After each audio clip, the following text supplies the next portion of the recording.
రైతులకు 3 గంటల కరెంటు చాలు అన్న కాంగ్రెస్ ప్రభుత్వం వ్యాఖ్యలపై మాజీ మంత్రి హరీష్ రావు ఆగ్రహం వ్యక్తం చేశారు.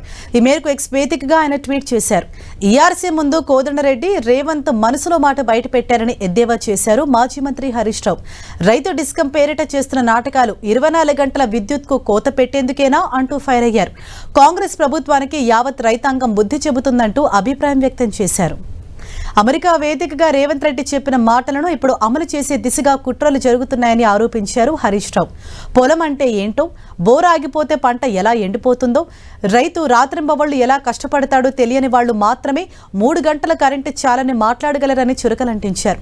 బీఆర్ఎస్ ప్రభుత్వం రైతుకి 24 గంటల నాణ్యమైన ఉచిత కరెంట్ ఇచ్చి తెలంగాణ వ్యవసాయాన్ని దేశానికి ఆదర్శంగా నిలబెట్టిందని గుర్తు చేశారు. రుణమాఫీ అటకెక్కించారు, రైతు బంధు బంద్ చేశారు, పంట బోనస్ బోగస్ చేశారంటూ విమర్శల వర్షం కురిపించారు హరీష్ రావు. రైతు వ్యతిరేక కాంగ్రెస్ ప్రభుత్వానికి తగిన గుణపాఠం చెప్పే రోజు దగ్గరలోనే ఉందని హెచ్చరించారు.